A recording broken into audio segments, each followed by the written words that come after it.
వేములవాడ నియోజకవర్గ ప్రజలకు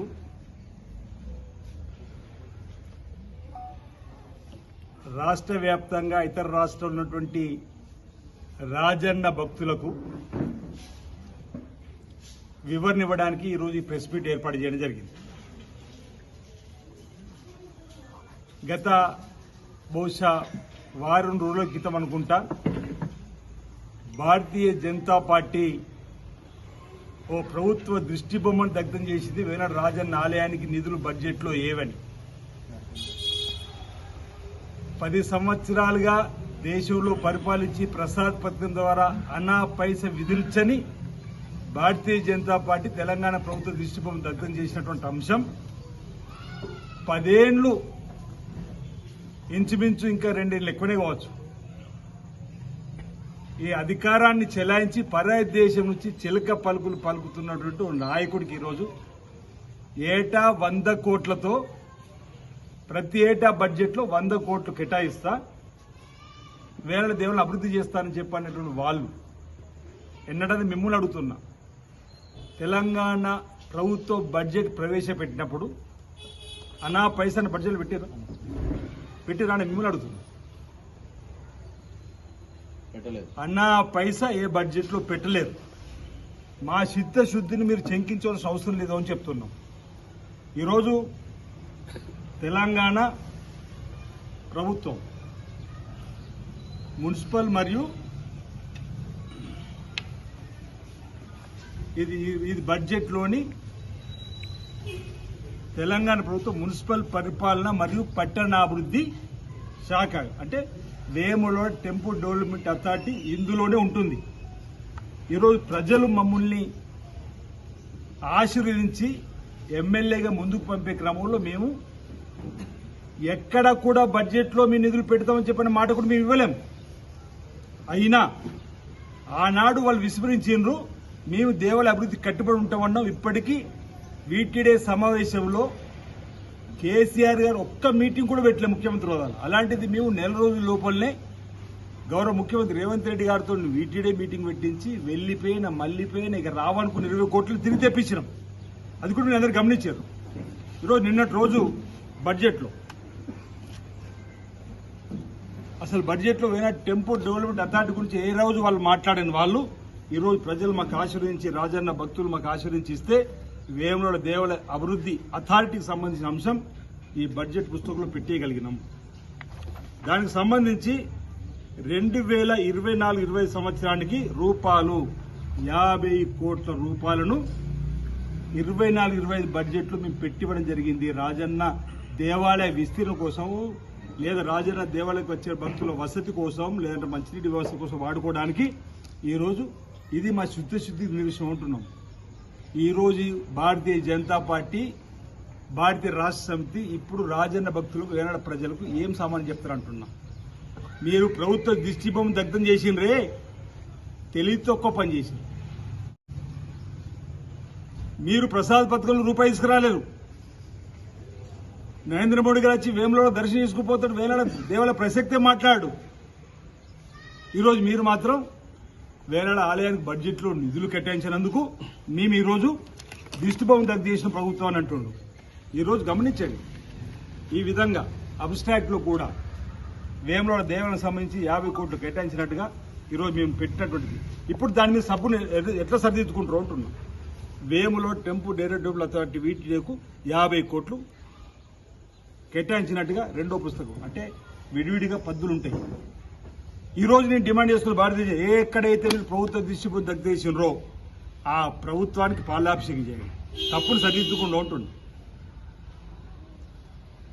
ఇక పరాయి దేశంలో పాలకుడు 9 నిమిషాలు వీడియో రిలీజ్ చేసిండు, మా వాళ్ళు పంపించారు నాకు బడ్జెట్లో. ఇప్పుడేమంటా ఉంటున్నా అనుభవజ్ఞుడిగా లేకపోతే చాలా మేధావి అపరమేధావి ప్రొఫెసర్ అని చెప్పుకున్నటువంటి ఏం చెప్తారు అంటున్నా. అసలు మీకు తెలియదా? ఇంచుమించు 2009 నుంచి శాసనసభ్యుడు ఎంపికైన తర్వాత బడ్జెట్ పద్దులు ఎలా ఉంటాయో మీకు తెలియదా అంటున్నారు. 39 పద్దులు ప్రతిదీ ఆర్థిక మంత్రి చదివినప్పుడు గుణాంకాలు మెజారిటీ గుణాంకాలు చెప్తారు. దాని డీటెయిల్స్ అన్ని కూడా ప్రతి పుస్తకం ఒక్కొక్క రంగానికి ఒక్కొక్క పుస్తకం విడుదల చేస్తారు. ఇది పట్టణాభివృద్ధి శాఖ. ఈ విధంగా మేము చేస్తే ఆయన అంటుండు 9 నిమిషాల వీడియోలో 150 ఈ విషయం కూడా నాకు నా చిత్రం అనిపిస్తుంది. ఆయనే చెప్పుకుని మీరు ద్వారా అడుగుతున్నా. వేముల నియోజకవర్గ అభివృద్ధికి 2023-24 అధికారికంగా మంజూరైన 155 కోట్ల నిధులను వెంటనే ప్రభుత్వం విడుదల చేయాలి. ఇగో ఇది గతంలో ఉన్న శాసనసభ్యుడు మీ ప్రెస్కు పంపించి వేల ప్రజల ద్వారా డిమాండ్ చేస్తుంది. నేను అడుగుతున్నా, ఇదే ప్రశ్న మిమ్మల్ని అడుగుతున్నా, జవాబులు అడుగుతున్నా. వేముల నియోజకవర్గ అభివృద్ధికి 2023-24 సంవత్సరంలో అధికారిక మంజూరైన 155 కోట్లకు నిధులు వెంటనే ప్రభుత్వం విడుదల చేయాలంటుండు. అంటే ఆ రోజు నీకు చిత్తకాయమేనా అంటుండు. నీ 23-24లో మంజూరు అని చెప్పి గొప్పలు చెప్పుకున్నది చిత్తకాయుధం అన్నట్టే కదా.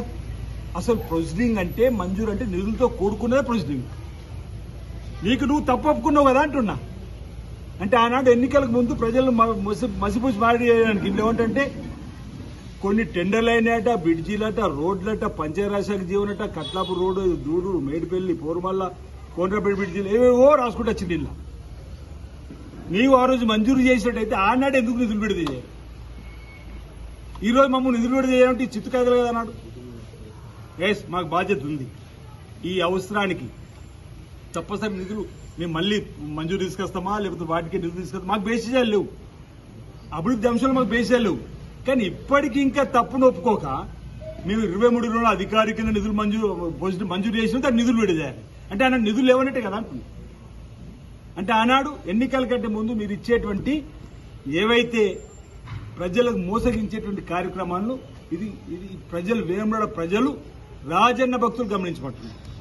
ఏటా 100 కోట్లు బడ్జెట్లో పెడతా అన్న కేసీఆర్ హామీలు నీటి ముట్టలేని ఏనాడు బడ్జెట్లో ఇలాంటి బడ్జెట్ పుస్తకాలు ఎక్కడైనా తీసుకురాని నేను ఈరోజు 50 కోట్లు పెట్టేయగలను.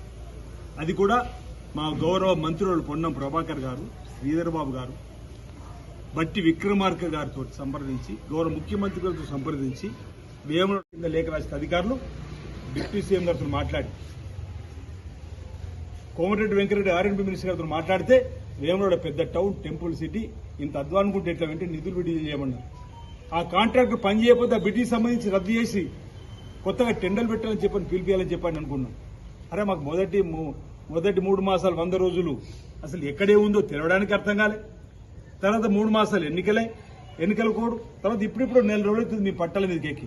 అప్పుడు ఏమాయ్ 6 గ్యారెంటీలు, ఏమాయ్ ఆడవాళ్ళకి ఆర్టీసీ బస్సు ఉచిత ప్రయాణం చేసినాం, రాజీవ్ ఆరోగ్యశ్రీ 10 లక్షలు చేసినాం. ఏం తక్కువ వేసినాం అని ఒకటి కూడా వేసుకుంటున్నాం. రైతుల చిరకాల కోరికలు ఎప్పుడైనా చూసారు? రైతుల రుణమాఫీ ఆనాడు 2008లో మన్మోహన్ సింగ్ గారు ప్రధానమంత్రి, యూపీఏ చైర్పర్సన్ శ్రీమతి సోనియా గాంధీ గారి నాయకత్వంలో రాజశేఖర్ ముఖ్యమంత్రి ఏకకాలంలో రుణమాఫీ చేసి పాస్ పుస్తకాలు విడుదల చేసినప్పుడు వీళ్ళు తర్వాత ₹1,00,000 రుణం, ₹1,00,000 రుణం మాఫని పావలా ఒకసారి దువ్వాని ఇచ్చినట్టు. రోజు మేము వచ్చిన తర్వాత ₹1,00,000 లోపల రుణం ఒకసారి మాఫీ చేసినాం, 1,50,000 చేసినాం. చారిత్రాత్మక సాహసోపేతమైన నిర్ణయం. 2 లక్షలు కూడా ఇప్పుడు ఆగస్టులో చేయబోతున్నాం. ఇవన్నీ ఎక్కడ ప్రజలకు వెళ్తున్నాయని చెప్పినటువంటి భయంతో పిచ్చి కారు కూతలు, పిచ్చి మాటలు. అసెంబ్లీలకు అర్థవంతమైన చర్చ కోసం నిన్న మా శ్రీబాబు చెప్పారు 64 గంటల పైచిలకు మాట్లాడిన 9 రోజుల్లో. ఉదయం 10 గంటలకు అసెంబ్లీ ప్రారంభమైతే తెల్లవారుజామున 3:30 నడిచింది. హిస్టరీ అంటే ప్రశ్నించే గొంతుకులు అణిచివేసింది వాళ్ళైతే, మీ ప్రశ్నించే వాళ్ళు కూడా అవకాశం ఇస్తే వాళ్ళు దాన్ని రాజకీయం చేసుకోవడానికి వాడుకునేటువంటి కార్యక్రమం చేసిన తప్ప ఎక్కడ కూడా అసెంబ్లీలో కూడా సక్రమంగా వాళ్ళు ప్రజా సమస్యలపై మాట్లాడినటువంటి పాపన లేరు. మన ప్రాంతానికి సంబంధించి చేనేత కార్మికుల కోసం అక్కడ ఉన్నటువంటి ఇప్పుడు శాసనసభ్యులు, మాజీ మంత్రులు కూడా ఏదో మాట్లాడితే మా ముఖ్యమంత్రికి సంబంధించారు. మీరు పెట్టిపోయిన బకాయిలు, మీరు ఇవ్వాల్సిన డబ్బు ఈరోజు మేము వచ్చిన తర్వాత 100 కోట్ల వరకు ఇచ్చిన, ఇంకో 55 కోట్లు మళ్ళీ ఇవ్వడానికి కోసం రంగం సిద్ధమైంది. చేనేత పరిశ్రమ ముందుకు తీసుకోవడం అంటే ఈరోజు బడ్జెట్లో కూడా చూసారు, దాని బడ్జెట్ కూడా చేనేత దానిలో కూడా ఉంది. నేను ఇక్కడ ఈరోజు వేముల పట్టణంలో అసెంబ్లీ అయిపోయిన తర్వాత రాగానే మొట్టమొదటి ఈ అంశాన్ని మీకు చెప్పడానికి, ఇది వేములవాడ రాజన్న భక్తుల విజయంగా నేను భావిస్తున్నా. ఏదైతే బడ్జెట్లో పెట్టడం కోసం మొదలుపెట్టినామంటే ఎంత ఇబ్బంది ఉందో తెలుసు మీకు. 7 లక్షల కోట్లు అప్పు చేసిపోయారు వాళ్ళు. అయినా మనం వారు కూడా రాజన్న దండ పెట్టుకున్నప్పుడు అభివృద్ధి చేస్తాం. రేవంత్ రెడ్డి గారు కూడా అన్నారు, మీరు గుర్తుంది. నేను ఆనాడు ఎందుకు వారిని ఈ ప్రాంతాన్ని తీసుకొచ్చినంటే ఇక్కడిక్కడే ముంపు గ్రామాల సమస్య కూడా త్వరలో పరిష్కారం కాబోతుంది.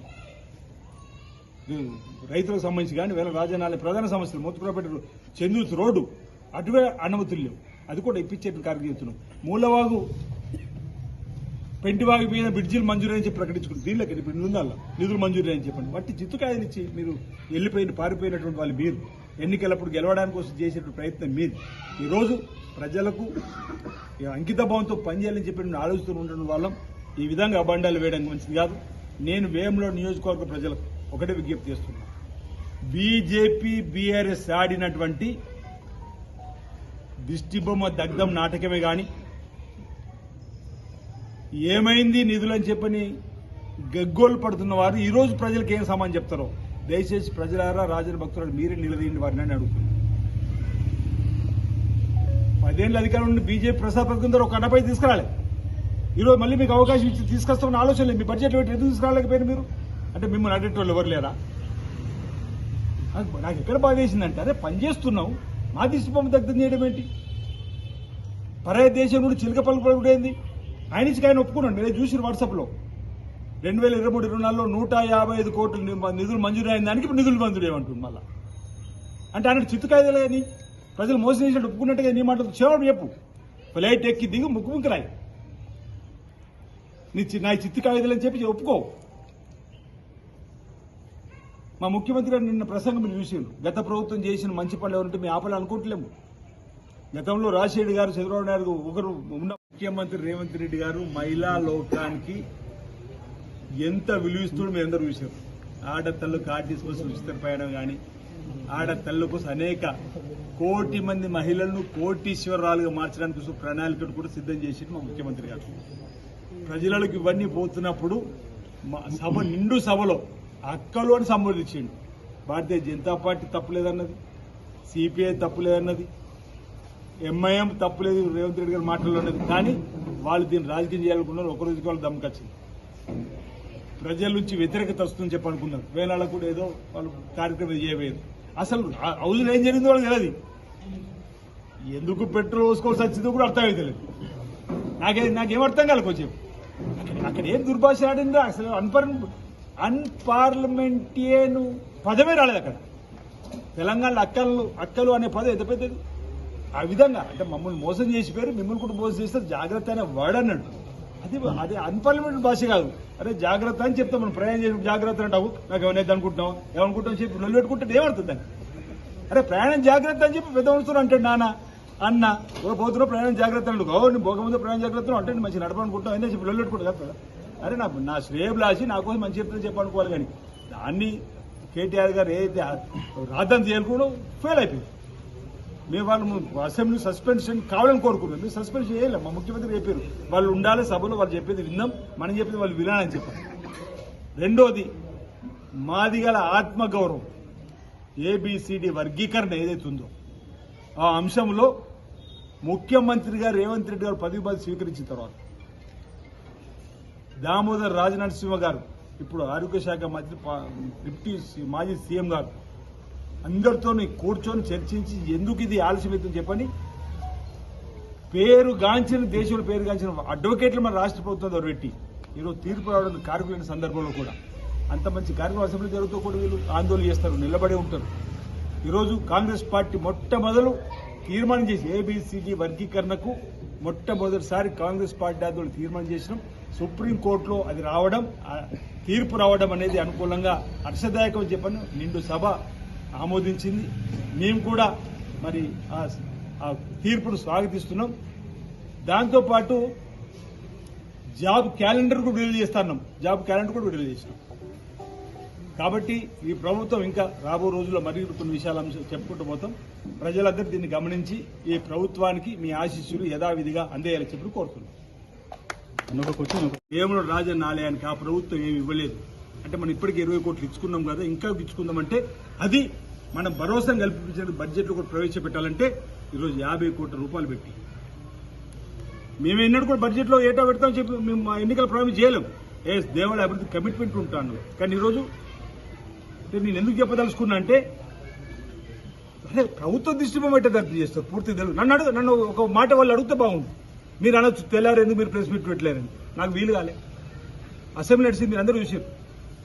అసెంబ్లీ అయిపోయిన తర్వాత మాట్లాడదాం 2 రోజులు ఆగి ఆనాడు భారతీయ జనతా పార్టీ ఆ రోజు ఇది మాజీ ఎమ్మెల్యేనా మరి వేరే నియోజకవర్గానికి బడ్జెట్ లో డబ్బు ఉందా లేకపోతే నేను చెప్పే ఉన్నాను 50 కోట్లు ఉందని చెప్పేవాడు. నాకు తెలుసు ఆత్మకు 50 కోట్లు ఉందని తెలుసు. వాళ్ళు అడావుడిగా రాజకీయం కోసం ప్రభుత్వ దిష్టిబొమ్మను దర్శ చేసిన వాళ్ళు ఈరోజు ఈ తెలంగాణ ప్రభుత్వానికి క్షమాపణ చెప్పాలని కోరుతున్నాం. ఈరోజు మేము తెచ్చినాం 50 కోట్లు. ఇంతకుముందు 20 కోట్లు వెళ్లిపోయిన మళ్ళీపోయిన రావనుకుంటే 20 కోట్లు కూడా తీసుకొచ్చింది. కమిట్మెంట్ ఉంది మాకు. ఇందులో మేము ఇంకో మాట కూడా అన్నాం, మీరు గమనించి రోజు ఇవన్నీ విషయాలు ఇప్పుడు సమయం లేదని ఆగినా కానీ ఇవన్నీ విషయాలు కూడా మీ ద్వారా మీరు ఏ విధంగా బయట ప్రపంచం తీసుకుపోతారు మా కమిట్మెంట్ శుద్ధి చెప్తున్నాం. వీటిడే ప్రాంతపు బేస్ మ్యాప్ రూపొందించి టౌన్ అండ్ కంట్రీ ప్లానింగ్ విభాగం వారు సంప్రదించి దేవాలయం వరకు దారితీసి అంతర్గత రోడ్డు విస్తరించడానికి రోడ్డు అభివృద్ధి ప్రణాళిక డైరెక్టర్ ద్వారా 80 అడుగుల వరకు కూడా ఆమోదించి జరిగిందని చెప్తున్నాం. కాబట్టి ఇస్తాం మీకు ఇది తీసుకోండి. ఇది పబ్లిక్ డొమైన్లో ఉంటుంది. అంటే మేము మా చిత్తశుద్ధిని ఈరోజు వీళ్ళు ఇష్టం వచ్చిన రీతిలో మాట్లాడడం అనేది ఇది మీకు అర్థమైంది అనుకుంటా. మీ ద్వారా ప్రజలకు అర్థం కావాలని మీ అందరికీ కూడా ప్రెస్ మీట్ ఇవ్వడం జరిగింది. ఇది పట్టణ అభివృద్ధిలో వీటీడీకి సంబంధించినటువంటి అంశంలో మా క్లారిటీ మా చిత్తశుద్ధిని చెప్పడం జరిగింది. వాళ్ళు చేసినటువంటి దిష్టిబొమ్మ దగ్ధం కానీ పరాయి దేశం నుంచి చిలక పలుకు పలికినటువంటి వారికి వారి యొక్క అంశాలు ప్రజలకు వెళ్ళింది. దయచేసి మీ ద్వారా మళ్ళీ మా ద్వారా వివరణ లేదు, వాళ్ళు తప్పని చెప్పేది నేను చెప్పగలను. ఆ విషయాన్ని చెప్పడానికి కోసం మేము ప్రయత్నం చేయాలని ఒకటి. దాంతోపాటు సాగునీటి రంగం, మీకు సాగునీటి రంగానికి సంబంధించి కూడా ఎన్నడన్నా శ్రీపాద ప్రాజెక్టు ఆనాడు వైఎస్ రాజశేఖర్ గారు నిధులు మంజూరు చేసిందంటే ఏనాడన్నా దానికి సంబంధించి చర్చ జరిగిందా? మరిపల్లి రిజర్వాయర్ లేదు, కల్లిగూడ సూరం ప్రాజెక్టు పట్టించుకోలేదు, లచ్చపేట రిజర్వాయర్ పట్టించుకోలేడు. ఈరోజు మా కమిట్మెంట్ నిదర్శనం శ్రీపాద ఎల్లంపల్లి ప్రాజెక్టు సంబంధించి బడ్జెట్లో ప్రయారిటీలో పెట్టించి 325 కోట్ల బడ్జెట్లో మేము పెట్టేయగలిగినాం. సాగు అంటే రైతాంగానికి ఈరోజు శ్రీపాద ఎల్లంపల్లి ఫేజ్ 2 ఫేజ్ 1లో ఈరోజు 325 కోట్ల 54 లక్షలు ప్రియారిటీలో భాగంగా ఈరోజు canal network package 1, package 2, package 3 కూడా ఇందులో ప్రయారిటీలు పెట్టుకొని కూడా ఈ డబ్బులు తీసుకురాగలిగినాం. అంతేకాదు బడ్జెట్ పుస్తకం చూడండి మీరు. ఇది సాగునీటి రంగానికి సంబంధించి తెలంగాణ ప్రభుత్వం నీటిపారుదల మరియు ఆయకట్టు అభివృద్ధి శాఖకు సంబంధించిన పద్దులో ఈరోజు ఇక్కడ పెట్టించినాం. ఎల్ఎంపీలో 1వ దశ పూర్తయింది. ఇక 2వ దశలో ఇక్కడ జోగాపూర్ పంప్ హౌస్ పూర్తి చేసుకున్నాం, పోతారం పంప్ హౌస్ పూర్తి చేసుకున్నాం. ఇక్కడ వేములవాడ చొప్పది ధర్మ 110 చెరువులు నీటి సరఫరా చేయడానికి కోసం మిగతాది కూడా 1,05,000 అంటే 1,50,000 ఇవ్వడానికి ఏదైతే ఉందో ఇదో 2వ దశ 1వ ఫేజ్ కింద ఏర్పాటు చేసి సాగునీటి సామర్థ్యం. ఈ విధంగా మేము బడ్జెట్లో మన పథకాలను కూడా ప్రవేశపెట్టి దీన్ని కూడా గౌరవ ముఖ్యమంత్రి రేవంత్ రెడ్డి గారు పీస్ అధ్యక్షులుగా ఈరోజు ముంపు గ్రామాలకు సంబంధించినటువంటి సమస్యలు వినాలని వచ్చినప్పుడు అక్కడ నిద్ర వేసిన తెల్లవారి రాజన్న ఆలయం దర్శించుకున్న తర్వాత కల్లిగూడ సూరం ప్రాజెక్టు తీసుకువెళ్ళినాం. ప్రధానంగా ఈ ప్రాంతానికి ఎత్తిపోతల పథకం రావాలంటే వారు మాట ఇచ్చారు. ఆ మాట ప్రకారం పెద్దలు ఉత్తమ్ కుమార్ రెడ్డి గారు, పొన్నప్రభు గారి సహకారం ఉంది, శ్రీబాబు గారి సహకారం ఉంది.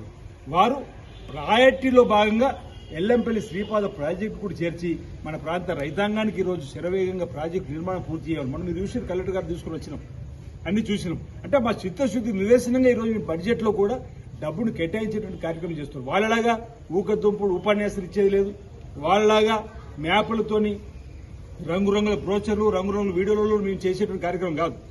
బ్రిడ్జిలు అర్ధాంతరంగా ఎందుకు ఆగిపోయినాయి చూస్తే అసలు ల్యాండ్ అక్విజిషన్ లేదండి. 10 సంవత్సరాలుగా 2005లో 15లో ఆర్ఎండ్బీ శాఖ తుమ్మల నాగేశ్వరరావు తీసుకుని వస్తే ఇప్పటి వరకు ల్యాండ్ అక్విజిషన్ కాలేదు. బ్రిడ్జికి సంబంధించి 6,92,00,000 కావాలని చేసారు. ఆ విధంగా మేము మంచి పనులు ఉంటే స్వాగతిస్తూ చేస్తాం. ఈ ప్రాంతంలో కూడా మీ వల్ల, మీ అసమర్థత వల్ల, మీ చేతగానితనం వల్ల ఎమ్మెల్యే పదవిని హోదాకు చిహ్నంగా వాడుకుని ఈ ప్రాంతాన్ని విస్మరించడం వల్ల నష్టపోయిన ఈ ప్రాంతానికి అధిక మొత్తం నిధులు తీసుకోవడం కోసం ప్రయత్నం చేస్తున్నాం మేము అంటున్నాం. ఎవడో పిచ్చి పిచ్చి మాట్లాడేటువంటి మాటలు బాధేస్తున్నాయి కొన్ని సందర్భాల్లో. ఎందుకు ఏమి 5 సంవత్సరాల కోసం ఈ ప్రభుత్వానికి అవకాశం ఇచ్చిండ్రు. అప్పుడే 6 మాసాలు కాకపోతే ఎందుకు ఈ విధంగా వ్యక్తిగత విమర్శ చేస్తున్నారు అర్థం కావడం లేదు. ఎందుకు ఈ విధంగా ఈ ప్రాంతంలో ఉన్నటువంటి ప్రజల మనోభావాలకు వ్యతిరేకంగా పనిచేస్తున్నారు అర్థం కావడం లేదు. రాబో రోజులు తగిన రీతిలో బుద్ధి చెప్తారు ప్రజలని చెప్పారన్నమాట.